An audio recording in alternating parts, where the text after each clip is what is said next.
Oh, don't worry. Just like I promised you, I'm only having one drink.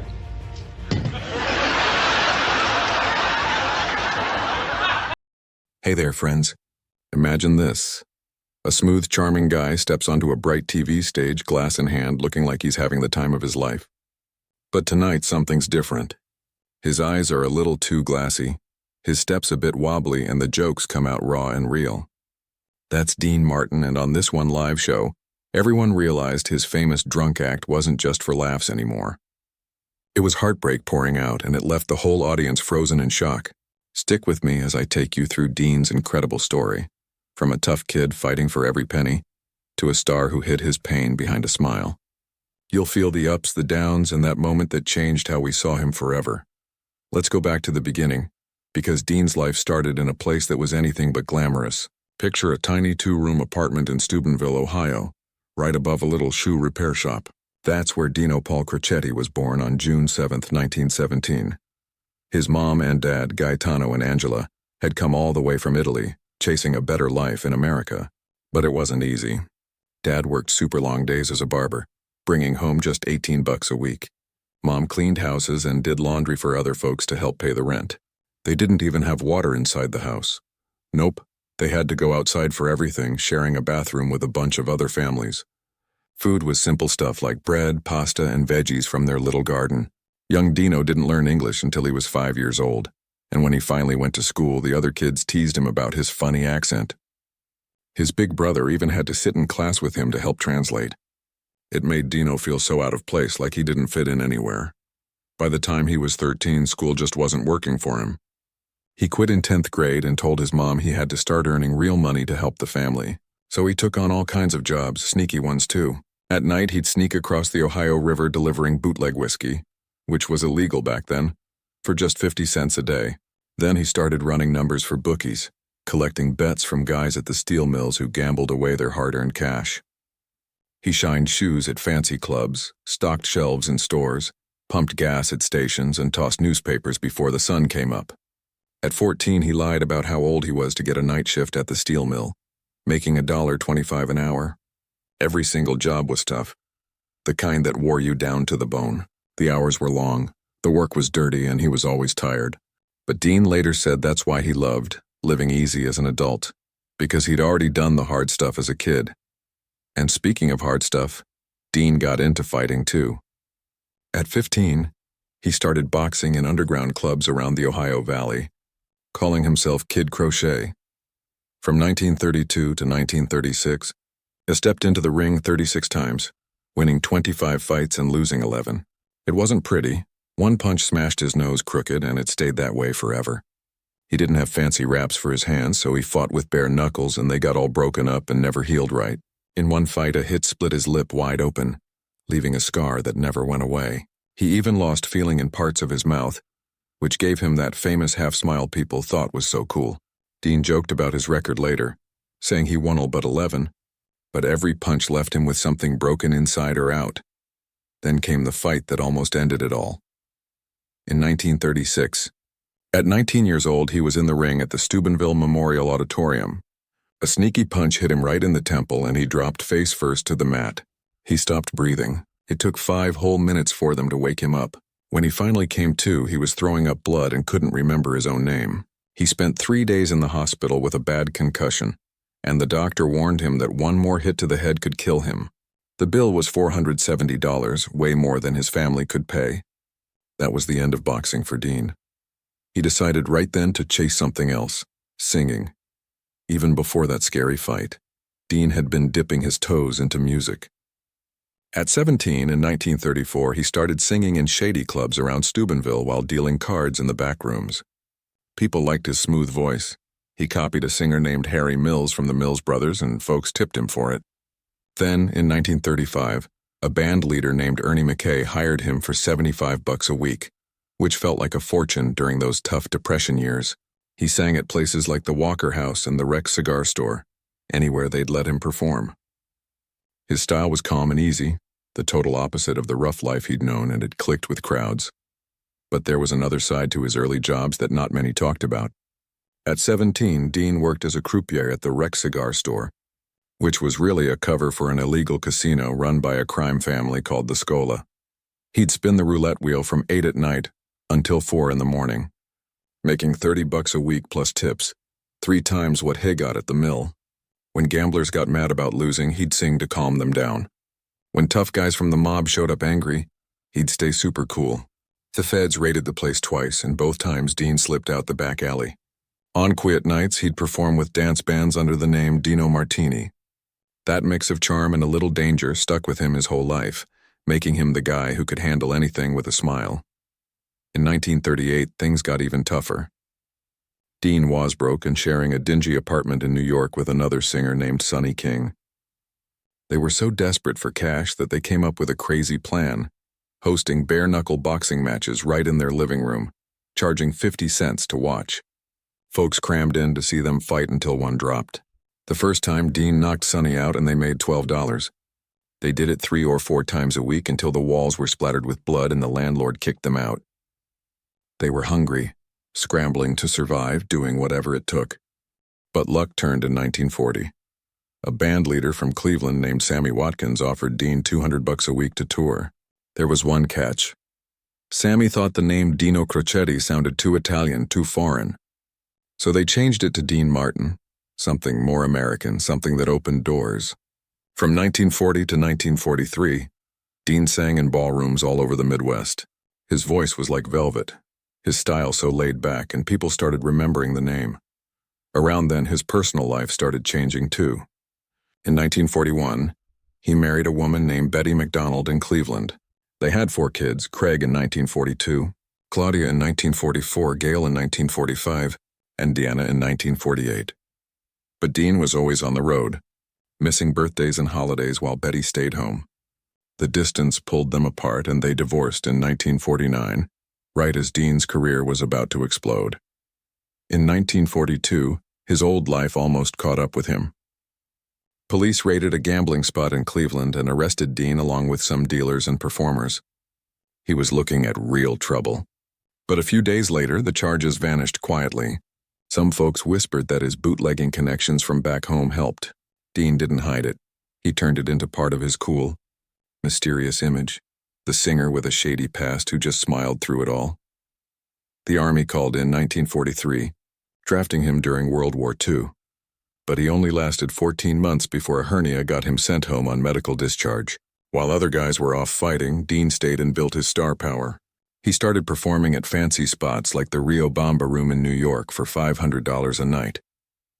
In 1944, he got his own radio show called Songs by Dean Martin on a station called WHIO. And in 1946, a record company named Diamond gave him a deal. His early singles didn't blow up, but they got his voice out there, setting the stage for the biggest team-up in comedy history. It all started on July 25, 1946, at the 500 Club in Atlantic City. Dean was booked to sing, but another act canceled, leaving a gap. Jerry Lewis, a goofy comedian, was there too. They decided towing it. Dean sang, Jerry made silly faces and interrupted. The crowd went wild. Within days, they were making $1,000 a week. By September, it was $5,000 at the Copacabana. Hollywood noticed, NBC called, and Paramount offered $50,000 per movie. Their first film, My Friend Irma, in 1949, made $3 million, and they weren't even the main stars. But they stole every scene. From 1949 to 1956, Dean and Jerry made 16 movies, bringing in over $50 million for the studio. Every one was a hit. Their live shows sold out stadiums. At the Paramount Theater in New York, 4,000 fans waited outside just hoping to get in. Dean's song That's Amore from their movie The Caddy hit number 2 on the charts in 1953, selling 2 million copies and earning him his first gold record. It became his signature tune, but deep down he kind of hated it. The fake Italian words felt like a cartoon. Still, he sang it over 1,000 times because it paid the bills. But partnerships like that don't always last. Jerry got louder, more in charge, and Dean started feeling like the sidekick. By 1952, they were each making over $1 million a year. Their TV show, The Colgate Comedy Hour, paid $40,000 per episode. But the fights grew. In 1954, during a Vegas show, Jerry accused Dean of hogging the spotlight and punched him in the mouth. Dean needed stitches, but they performed the next night like nothing happened. By 1956, it was done. On July 24th, they announced the split. Their last movie, Hollywood or Bust, made $3 million. Then poof. The duo that ruled comedy for 10 years was over. Everyone thought Dean was finished without Jerry. But he proved them wrong fast. Months before the breakup, he recorded Memories Are Made of This with a group called the Easy Riders. It hit number 1 in 1955 and stayed there 5 weeks, selling 3 million copies. Dean pocketed $100,000 in royalties, enough to buy his independence. He kept rolling with hits like Sway in 1954 and Inamorata in 1955, both cracking the top 10. His style was soft, effortless, not belting it out like Frank Sinatra or crooning hard like Bing Crosby. Dean made singing look as easy as breathing. By 1957, his album, A Winter Romance, actually it was Dream with Dean, sold over 500,000. The music was gentle, the pace slow like he was sipping the notes. In lounges and clubs from New York to Chicago, fans hung on every word. Then in 1962, Frank Sinatra started Reprise Records and invited Dean aboard. His first album there, French Style, let him play with fun covers. Reprise gave him total control. What to sing, how it sounded. By 1965, he had 40 albums and 20 top 40 singles.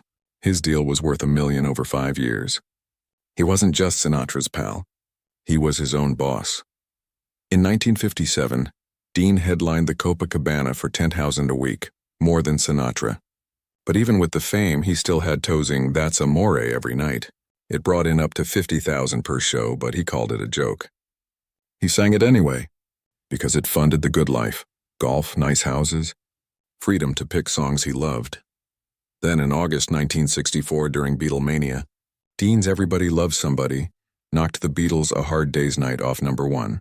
It held the spot for a week, selling 1 million copies and getting him another gold record. When asked about beating the Beatles, Dean grinned and said they were just on a coffee break. Cool as ever. But life wasn't all smooth. In 1958, the IRS caught him hiding $250,000 in foreign money in Swiss banks. He paid $100,000 fine plus back taxes. Headlines were rough, but Dean flipped it. In 1959, he launched Dino brand cigarettes with his silhouette on the pack, turning his bad boy image into cash. Acting came next. In 1959, Rio Bravo cast him as Dude, a drunk deputy fighting his demons. It was serious. He shook, sweated, showed real pain. Critics loved it. The film got preserved as a classic. Then Ocean's 11 in 1960 with the Rat Pack, Frank, Sammy, others. Shot at night in Vegas after daytime shows. They'd lived scenes, making it feel like a real party. At the Sands Hotel, their summit shows packed 34,000 fans in 3 weeks. Dean kept acting in Who Was That Lady?, with Tony Curtis earning a Golden Globe nod. Kiss Me Stupid got condemned by churches for being too racy, but Dean didn't blink. In Marriage on the Rocks in 1965, he played Sinatra's buddy in A Wild Marriage Mess, their last film together for decades. By the mid-60s, Dean was super rich. Back in 1951 with Jerry, they made $1 million a year, like $12 million today. But he wanted control. In 1965, NBC launched The Dean Martin Show. It ran 9 seasons, hitting top 10 by 1967. They paid him $34 million for 3 years. He skipped rehearsals, showed up, and nailed it. His drunk bit? Apple juice in the glass. Slurred words were an act. Hiss and Ricci said alcohol was just a prop to make folks laugh. In 1973, it became The Dean Martin Comedy Hour with celebrity roasts.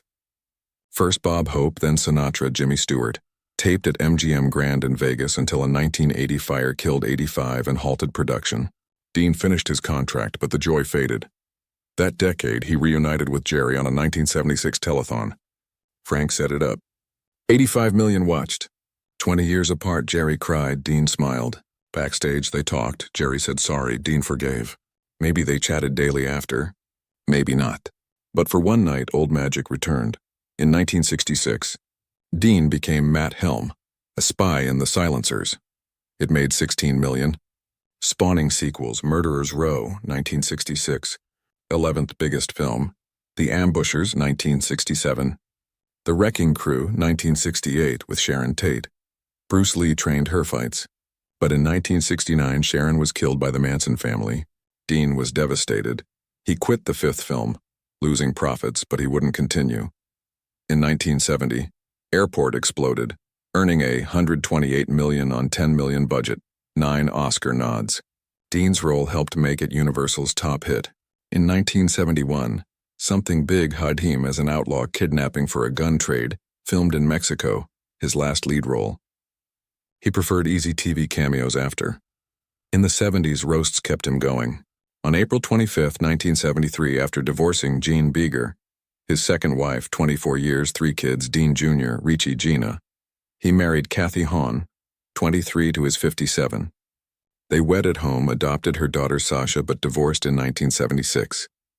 His bond with son Dean Paul, Dino Jr., born 1951, was special.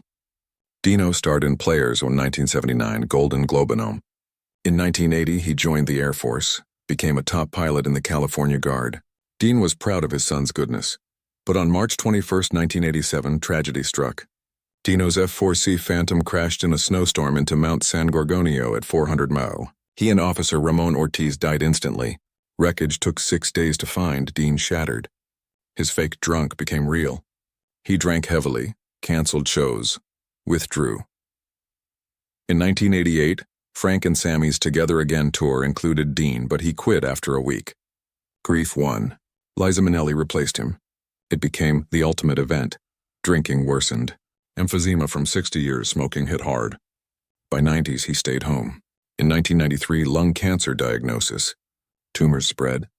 Doctors pushed surgery, but Dean refused. "I'm just waiting to die," he said. He quit smoking, but too late. On Christmas 1995 at 3:30 a.m., Dean died at 78 from respiratory failure. Vegas dimmed lights. Sinatra called him brother. Jerry on tour wept. Funeral at Good Shepherd Church, 200 attended. Gregory Peck, Tony Bennett, Jerry spoke. Dean was kind, strong, his partner who shaped him. After truths emerged. Dean's drunk was mostly apple juice, Jerry confirmed, an act to loosen crowds. He was smart with money. Vegas land bought for $150,000, sold for $12 million. Estate $30 million. Beverly Hills home bought $120,000, worth $28 million. His daughter Deanna saw how he built quietly. Now, back to that live TV appearance that started this story. After losing Dino, Dean's grief spilled out. On one show, he could hardly stand, charm turning to desperation. Producers wanted to cut away, but he kept going. "How'd all these people get in your room?" He slurred, raw pain showing. "I feel sorry for you people that don't drink. When you wake up, that's as good as you'll feel all day." The audience went silent. The smooth guy was a broken man, using booze to numb the hurt. It was TV's saddest moment, showing the real Dean behind the act. Dean's life teaches us about rising from nothing, staying cool through storms, but also how loss can break even the strongest. He made us laugh, sing, feel. If this touched you, hit that like button, share with a friend who loves old stars, and subscribe for more stories like this. Thanks for watching. See you next time.